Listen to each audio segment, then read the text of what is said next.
is a lie. And that's what the news media are doing in every story that matters, every day of the week, every week of the year. You know the outlines of right and wrong. You're born knowing them. When honest people say what's true, they become powerful. The liars who've been trying to silence them are outframed. And the second you decide to tell the truth about something, you are filled with this power from somewhere else. The more you tell the truth, the stronger you become.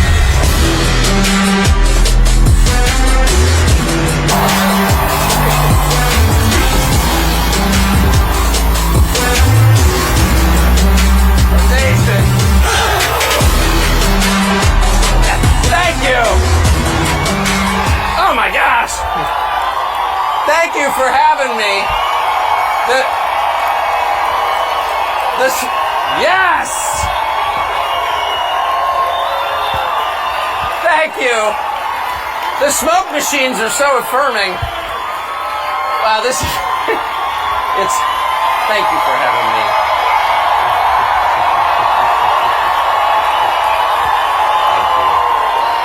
It's funny, I was just standing. First of all, may I say, go Megyn Kelly. I mean, that was awesome. Thank you. Thank you. I don't think most unemployed people get a reception like that. And in a recession like this, to find yourself without a job and people still being nice to you is like unbelievable. I was standing on those stairs. No, I have a job. I'm just kidding. Well, I love you too. Thank you. I was standing on the stairs and I saw the intro. I was like, that's the most TV I've watched in 3 months. And I have to say, it feels absolutely great. Thank you very much for having me.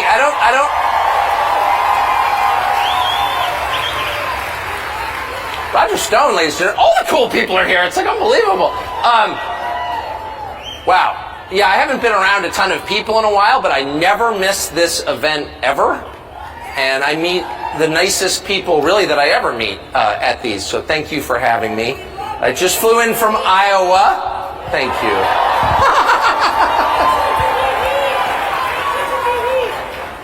Which is a wonderful state, and it follows. If you ever travel domestically, remember, the worse the weather, the nicer the people, and the more fattening the food. And so that state, worst weather in the world, nicest people, and I met basically your Republican field. They're -1. Yeah, exactly. So I got a chance to interview the Republican presidential field, again, minus the front runner, and it was completely fascinating. And as it always is to be around politicians, politicians are a group that I despise on principle because they tend to be soulless and have kind of barren and sad personal lives, and so they, spend their days trying to win affirmation from people they've never met. It's pathetic. But in real life, no, it's true. They all have alcoholic or abusive fathers to whom they're trying to prove something. But in practice, in person, they're all super charming. There's not a politician in the world who's not charming. That's why they went into this business. It was either that or selling cars, and this was more lucrative, so they went into it. So I like almost all of them when I meet them. You can't not. They can talk about anything. They've mastered the sort of shallow small talk over coffee, which I definitely appreciate. That's an acquired skill, and they've worked hard at it. But I have to say, after spending all day with them, I learned a couple of things which I think may be relevant to you and to the country. And a couple of things, and I don't want to attack anyone on personal grounds or by name. It's tempting. I will say it's tempting. Whoever said do it, you're the devil on my shoulder. Do it! I spent my whole life. No. But if I could make some general observations, which I think are more edifying than just like savaging Mike Pence, I think, which I'm not going to do, because that would be wrong, and it would be wrong because it's too easy. And the easy things are not rewarding, are they? You don't feel good when you beat your 5-year-old in soccer or ping pong. Like what? But I did learn a couple of things. It was super, super interesting. The first thing, I guess I already knew it, and you know it already, that's why you're here, which is the spread between the things that Republicans in Washington, the people you vote for and put there, care about, like actually care about. You know, pretend to care about a lot of things, but the things that really touch them off, that matter to them, very different from the things that matter to the people who vote for them. And you kind of thought that would change, you know, because we did have an event several years ago where Republicans elected a guy basically on the promise to blow up the Republican Party, and you thought, you know, that would get their attention. If your wife runs off with the pool boy, it's like time to reassess your skills as a husband. Like, you got to pause just for a moment and be like, yeah, it's bad, but maybe I contributed to her behavior. Most self-aware people, and I'm being serious, ask themselves that question. Like, how was I responsible for this bad thing that happened? But there's been literally none of that. It's been all blaming the pool boy in Washington.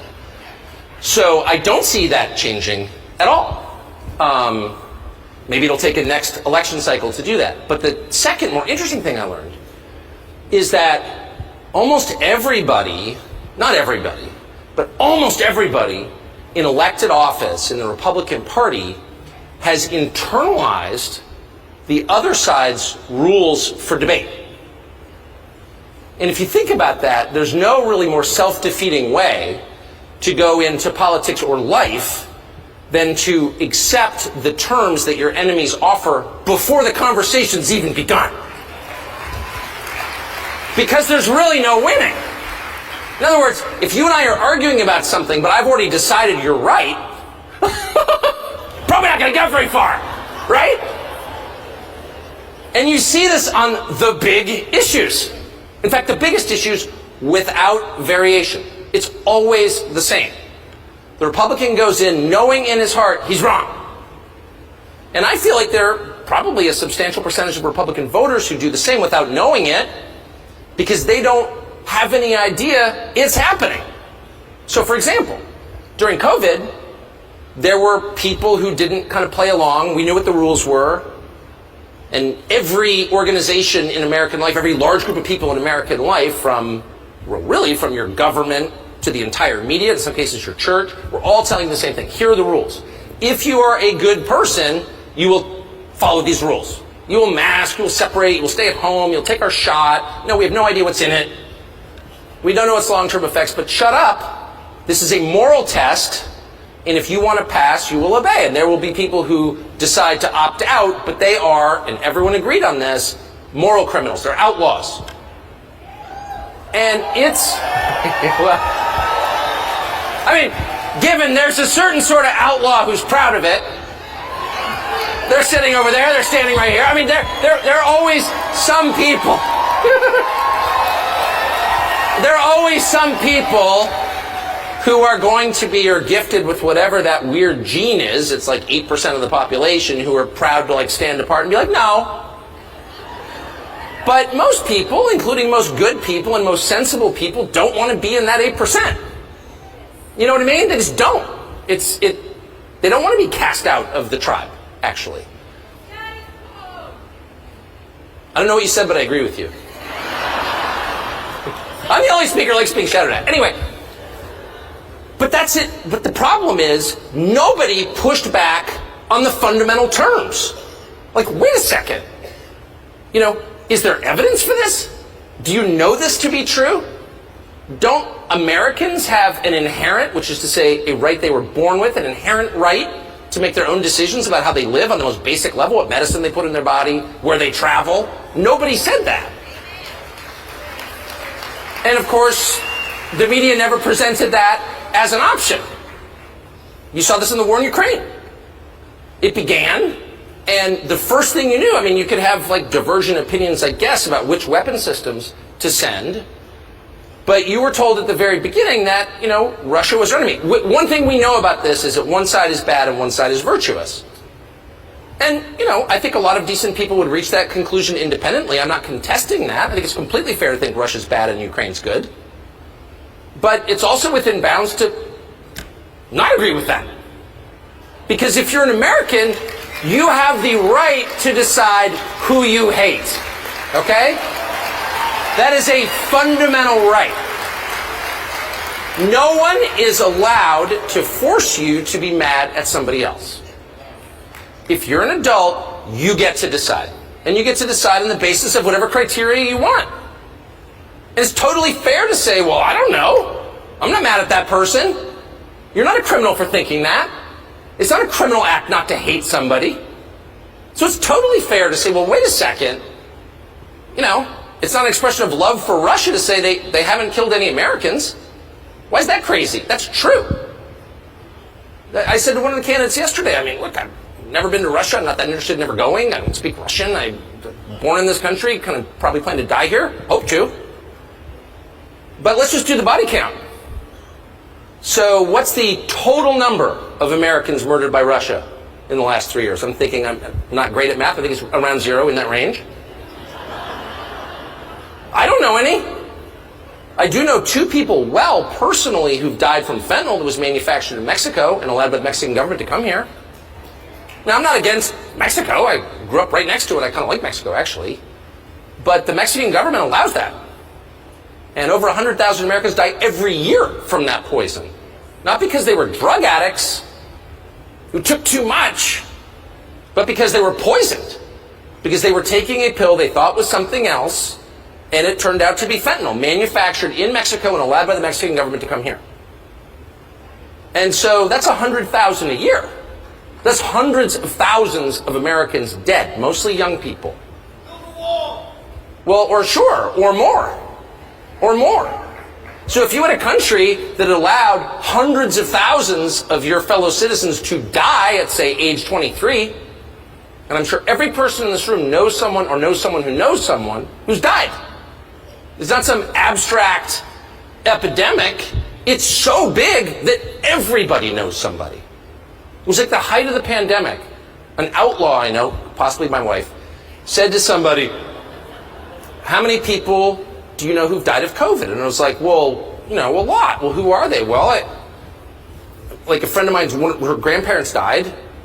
What was her name? I don't know. His grandparent. How old was she? Well, you know, late 80s. Okay. How many people do you know who've been injured by the vaccine? Well, a ton. So, I don't know. At a certain point, you can draw conclusions from that. Is that a scientific assessment? No. But it's not irrelevant. So on the question of Russia, if you begin the conversation with, this is an evil country that has hurt America and we have to go to war with them, well then there's kind of no debate about it, is there? I mean, no one would defend Nazi Germany. They killed many tens of thousands of Americans. You can't defend them. No decent person would defend that. But in the case of modern Russia, you're not even allowed to think that. And once you're prevented from thinking something, you are completely controlled by the person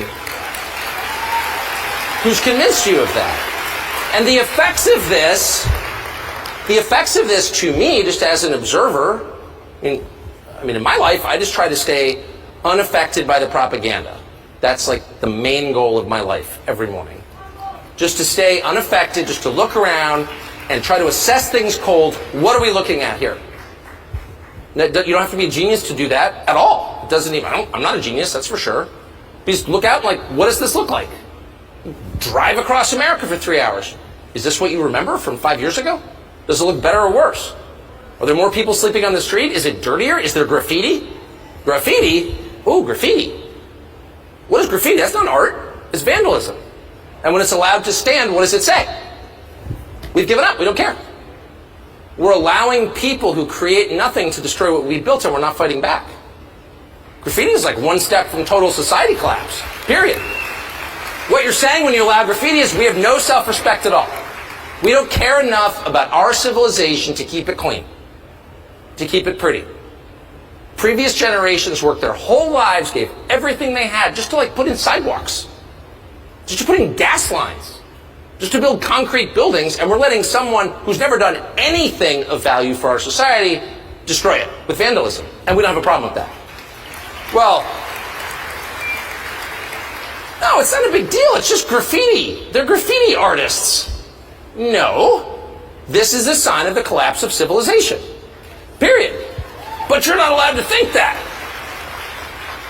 So if you allow propagandists to set the terms, if you're playing soccer against somebody and he's like, here, totally fair match, we're evenly matched. The thing is that when I score a goal, it counts, and when you do, it doesn't. Totally fair. Let's just agree to that. Probably not going to win. But yesterday, I sat and watched. I kept my temper the entire time because it's not up to me who the Republican nominee is at all. I'm just an unemployed talk show host, so I thought I'm going to try to keep myself out of it. But I raised the question, it was a completely fair question. There are clergy in Ukraine who are being thrown in prison. Convents raided, nuns kicked out, priests handcuffed, thrown in jail. So, I mean, on one level you think, well, it's not my country. You know, they do all kinds of barbaric things around the world. You can't be upset about all of them. Much more interested in what's happening in El Paso than I am in Kiev. On the other hand, if I'm paying for it, and if I'm sitting here listening to moral lectures about how I have to pay for it, or else I'm a tool of Putin, I think it's fair to ask, like, what is that? Throwing priests in jail? And so I asked a self-appointed Christian leader about that, and I said, what do you think, as someone who's spent his life advocating for religious freedom, about raiding nunneries and throwing priests in jail? And he said with a straight face, well, they had the wrong views. Okay, I'm sorry, I didn't realize what the boundaries were. So you have religious freedom or freedom of speech or freedom of assembly as long as you stay within the lines, but if you express an unapproved view, then you go to jail. But that's freedom, isn't it? You do exactly what I tell you to do, or else I imprison you. Is that the freedom that you recognize? No, that's insane. And so that irritated me, and I said, well, but don't you think as a Christian leader you should say something when Christian clergy are imprisoned for their views? No. And how dare you say that? And this person was joined by a chorus of people on the right. Yeah, shut up. Shut up. National Review wrote a piece this morning. Shut up is bigoted to notice that Christian clergy are being imprisoned in Ukraine. And my view would be, maybe you care, maybe you don't, but if you're a Christian leader and Christians are going to jail for their views, you are required to say something. And if you don't, you're not much of a Christian leader. And by the way, the person I was speaking to is a person, I think, of real faith and of decency. Like, I would let him babysit my kids. Not for long, but for dinner. I mean, I don't think he's like an evil person. He's not a secret serial killer in Long Island or something that I know of. But he, with a straight face, told me this. And he said, but what Ukraine really needs, and I say this as a Christian leader, is more cluster bombs. And I thought, you know who it was. And I thought to myself, more cluster bombs. Now, I am not a Bible scholar. But I'm pretty sure, having read 4 out of 4 Gospels, that like Luke 17 doesn't call for shower cluster bombs on the children. In fact, I'm just going to go out on a limb as a non-theologian and say the overriding message of the New Testament is bring peace. And this person, because that's what it says. And this person with a straight face got almost weepy at the prospect that the government that's imprisoning Christians doesn't have enough missiles and tanks, which is, maybe it's a fair position. It's not a legitimate position for a self-described Christian leader to have. It's just not. I'm sorry. That's disgusting. And this person said to me, we need to do this because that's what leadership looks like. And I thought, I've never been a diplomat. I'm the father of many children. And I don't have a PhD in leadership, but I know what parental leadership looks like, paternal leadership looks like. And if 2 of your kids are in a brawl, maybe you think one's right and the other's wrong, but it doesn't matter. What do you say? Beat the crap out of him, he's wrong! No. You say, Dad's home, knock it off. And the first thing you do, because you are in charge, not the children, you're in charge. You're dad. The first thing you do is you stop the fighting. And then you take him into separate rooms and you administer whatever lesson or justice you think necessary. But they're not allowed to fight with each other because you're home. Because you're leading your family. And there may be a way in which international leadership is totally different. than managing a house of 4 kids and 4 dogs, but I don't know what that way is. If you're the leader, the last thing you do is sow more chaos. You stop the chaos.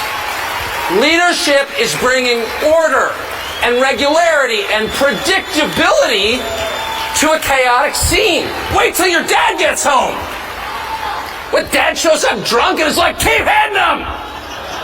Bad dad. A man, in fact, unworthy of the name dad. That's not leadership. It's an abdication of leadership. It's a perversion of leadership, and it's disgusting. And that is exactly what, in the name of American leadership, this administration, with the full participation of the Republican Party, is foisting on the world. And it's insane. Yeah, well, I have to say, whatever you think of Trump, he's pretty clear on this. And they hate him for it, actually. They hate him for it. And if I can just say, the foreign policy stuff, which if you grew up in this country, once again, as I did, you're not really used to thinking about because, it's literally oceans away. And there are, all these primitive people out there doing primitive things, tattooing their faces and being, you know what I mean? They're foreigners. Who knows what they do? I get it. I grew up like that. I was proud to be an ugly American, and to some extent I still am. I'll have the pizza, please. Amen. Amen, baby. I'll have the pizza, please. I'm an American. And by the way, I'm proud to order pizza in Paris and often have. So it's not, okay, but if you're an American, you don't think about it.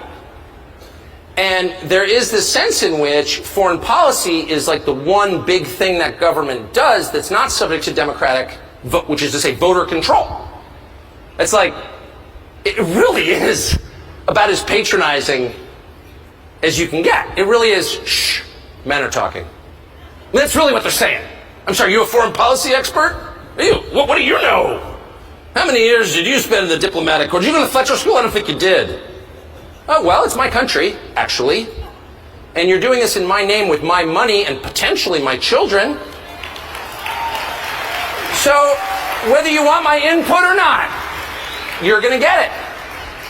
But that truth, that democracy requires the public to sign off on wars, is totally alien in Washington. And that's exactly why they like it. It's exactly why they like it. If you were trying to get some, trans rights bill through the Congress, you couldn't get it through. Because people are watching, and they should be, and amen. And the democratic process works that way. Probably not going to pass a bill in the United States Congress, even if Democrats control it, that says, basically no more men's and women's bathrooms. We're all going to be in one latrine together and we're going to lick it. That's probably not going to happen. Because nobody wants to defend that. But sending cluster bombs to a government that's imprisoning Christians and stealing the money, that's kind of not your business, America. And so they can collude and do it together. That's the truth. And the fact that Republicans have allowed this, and that even now, and again, even if you think we should be supporting Ukraine militarily, which is, I think, a legitimate, I don't share that view, but I think it's entirely legitimate. And I think there are a lot of awfully nice people who feel really bad for the Ukrainians. I actually feel really bad for the Ukrainians myself and think Russia shouldn't have invaded. I agree with that. But it almost doesn't matter where you are on this question. If you can't have an adult conversation about it, which begins with the very obvious question, why should I be mad at Russia?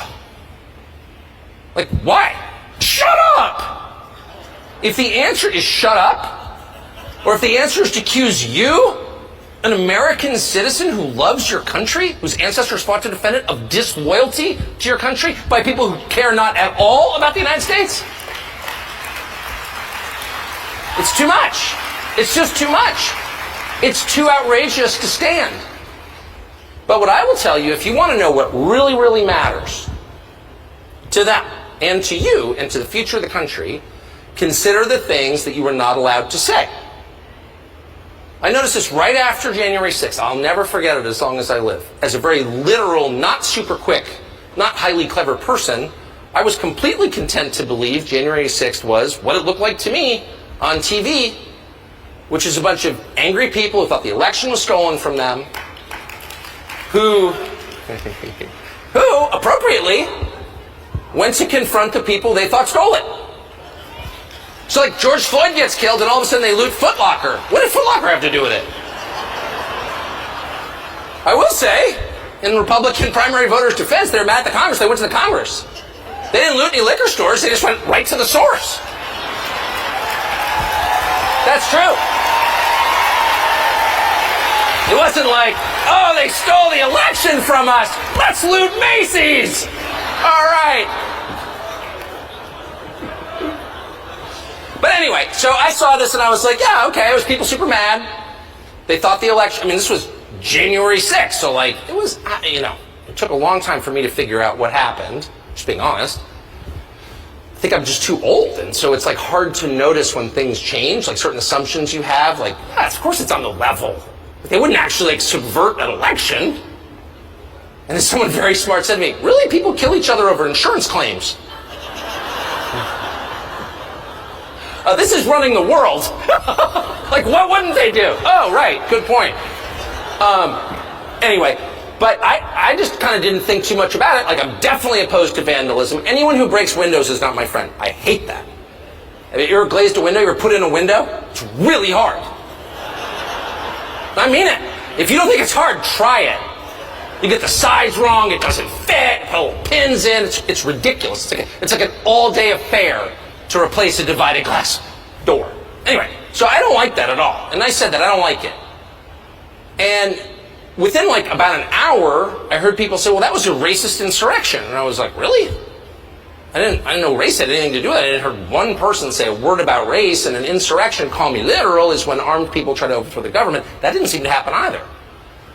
So I just pretty innocently said, bad, probably not a racist insurrection. What? Shut up!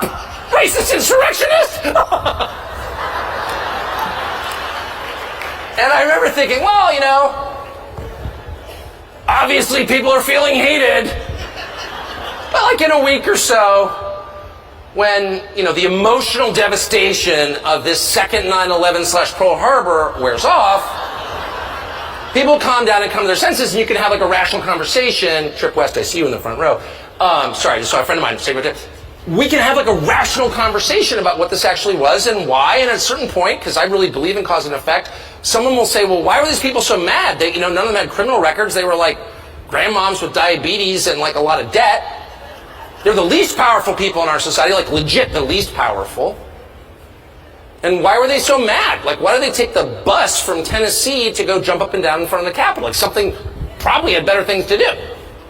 And then maybe if they think that the election wasn't fair, we will sit them down in a very calm, rational way and be like, I get it. We said that Biden won by 81 million votes. There's 15 million more than Barack Obama. It seems like a lot, considering he didn't campaign and he can't talk. But there was just something about him. It was that magic, and maybe you didn't feel it. It's like pistachio ice cream. It's not a flavor for everybody. But the people who like it really like it. 81 million. So settle down.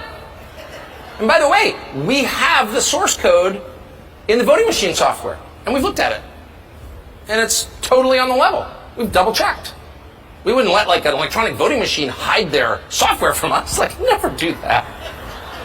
And the drop box is like totally monitored by law enforcement. And every person who voted had to prove he was who he said he was with a government issued ID. Like, settle down. And I would have said, fair enough. Because I want to believe in our elections. Who doesn't? And in fact, the people at the Capitol on January 6th are exactly the ones who most want to believe in our elections. They're the ones who carried the pocket constitution.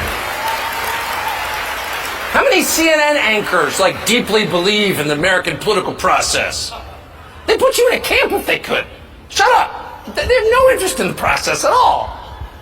But the people who really believed in it were naturally the most shocked and the most upset to believe it wasn't real. But anyway, I thought we would have that conversation at some point. I never supported, and I will never support vandalism, period. But I did think, well, maybe the upside, this, Ashley Babbitt's killing, clearly in retrospect to murder, it'll amount to something. We can have a national conversation about this. And I'm completely for national conversations. But every year they promise us a national conversation. Well, on race, we need a conversation on race. Okay, shut up! Okay. National conversation means no one's allowed to talk except the people who called for the national conversation. And they never stop talking. But anyway, we never had any conversation about that. In fact, anyone who tried was deplatformed, debanked, basically hounded out of public life in America, bankrupted, in a lot of cases put in jail. They're fired. Oh.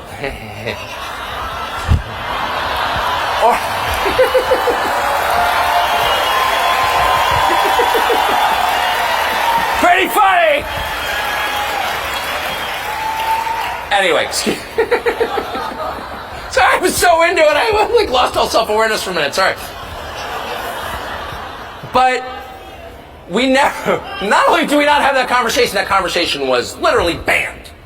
Now, it's in the guidelines of most of the big social media companies. You can't have that conversation. So I would make a couple of points.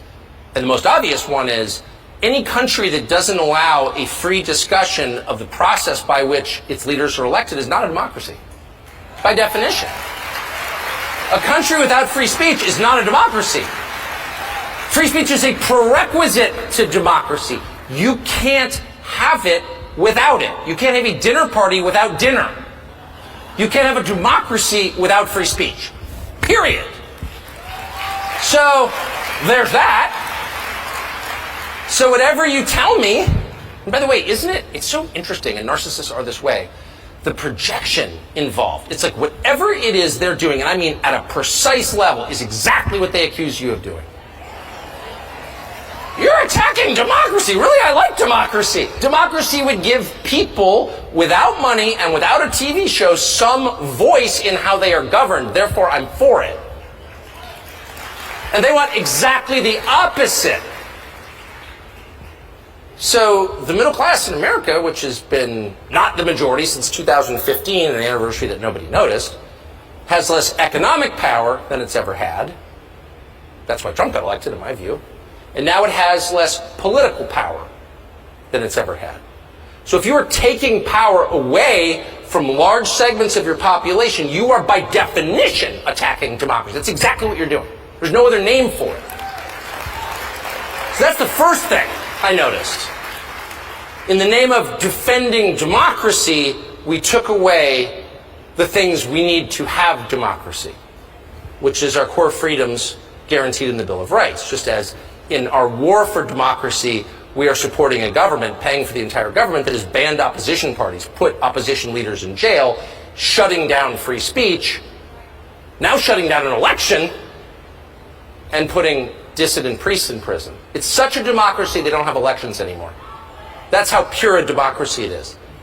But the second thing, and what's I think more applicable to this conversation, I learned, is that their response was the tell. If you want to know what they care about, if you want to know what's important, listen to how they respond when you say something unapproved about it. So if you were to, I don't know, write a post on Facebook tonight and say, I think Papua New Guinea is the most powerful nation in the world, you would get not a single response other than someone's been smoking weed again. No one would care. It's like demonstrably untrue.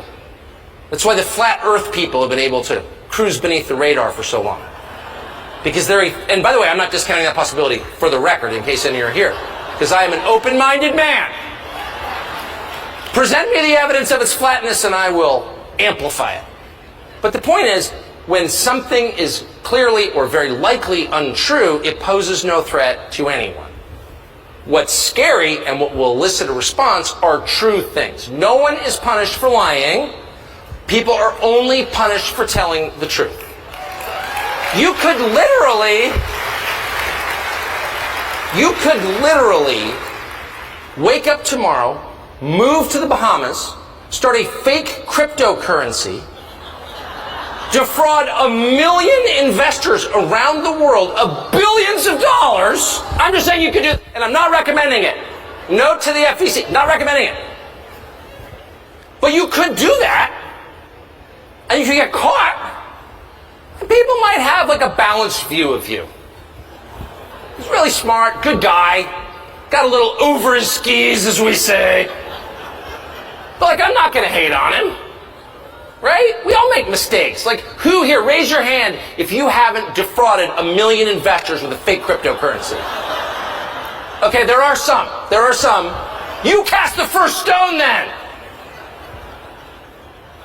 Those kinds of crimes, which is to say actual crimes, like burning down buildings, impoverishing people, starting totally counterproductive wars we can't win that kill a lot of our citizens, leaving the border open so 7 million people can walk across. Those are not small things. That's not all like forgetting to fold your napkin correctly at Thanksgiving. Those are like actually kind of world historic crimes. Never punished. What are the crimes that are punished? Thought crimes. Thinking the wrong thing, having the wrong beliefs, saying unapproved words. And those words are always true. They are always true. So when you hear somebody, and by the way, it's so hard to know what's true. I mean, often, to the extent I ever talk to people, which is fairly rarely, no, but like, going through an airport or something, I hate the news, it's all so dishonest, where do you get your news? And I always try to be honest and say I don't get any news. I don't read any news. Are you joking? I haven't had TV in like decades. I wouldn't read the New York Times at gunpoint. I don't want that in my head. Do you know what I mean? It's like worse than porn. It's horrible. And it's just bad for you. You know, you don't put untrue things in your head on purpose. So how do you know what's true? Well, that's a great question. And in fact, it's like the only question really in life. And the honest answer is you can't really know because you're not God. And so I think it's super important to approach everything with the requisite humility, acknowledging that these things are very complicated and you can't really know.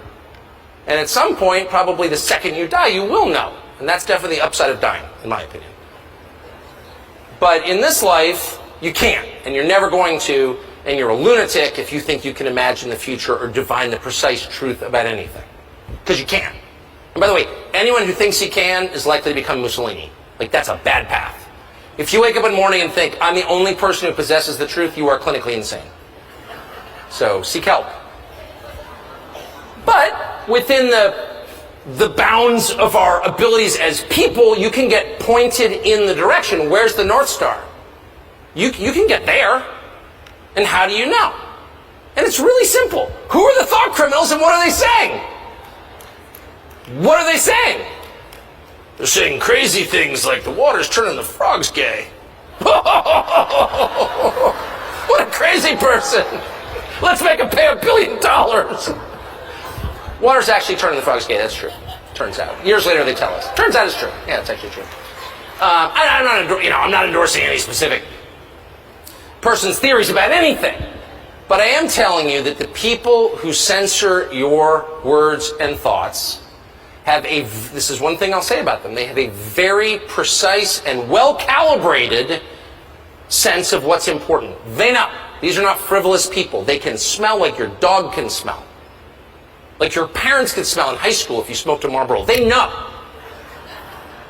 what's important. They don't waste any time in the unimportant stuff.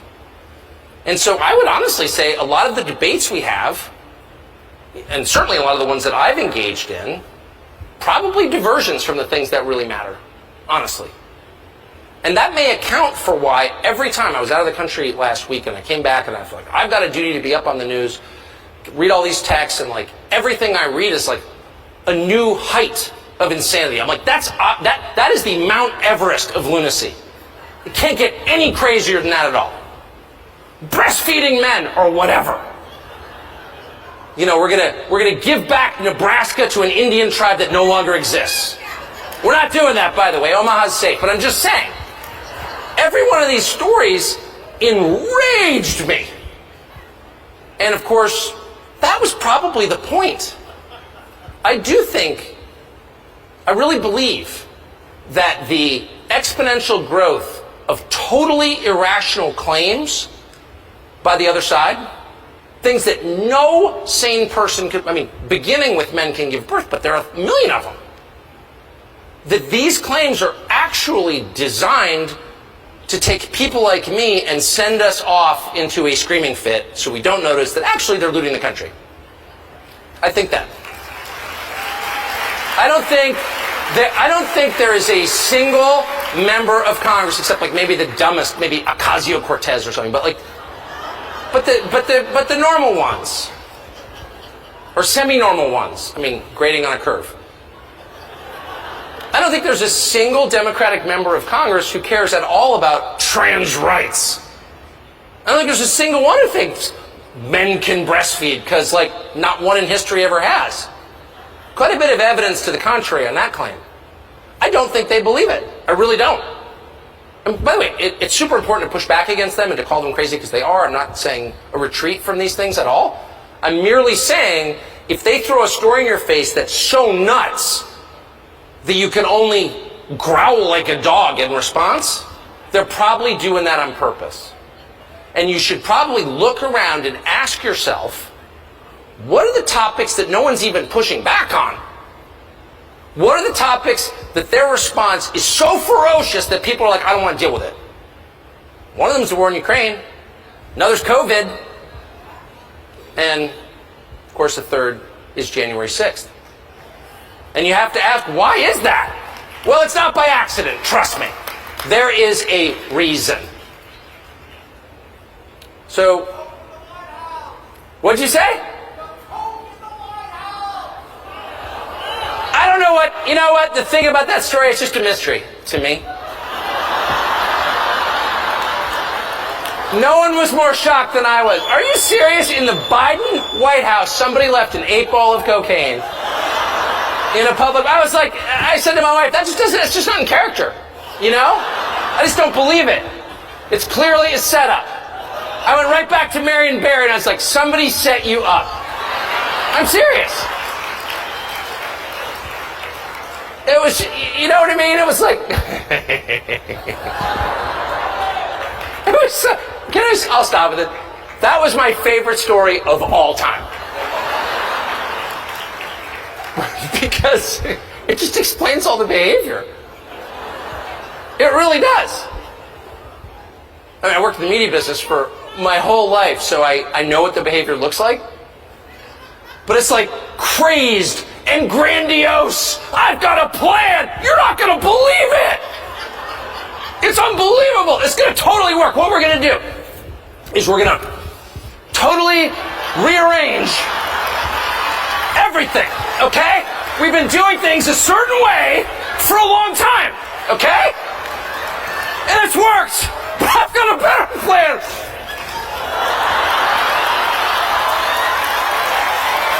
And that's their entire approach.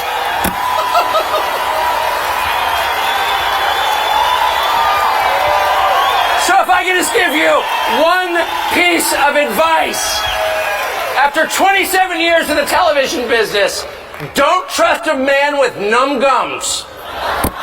Thank you.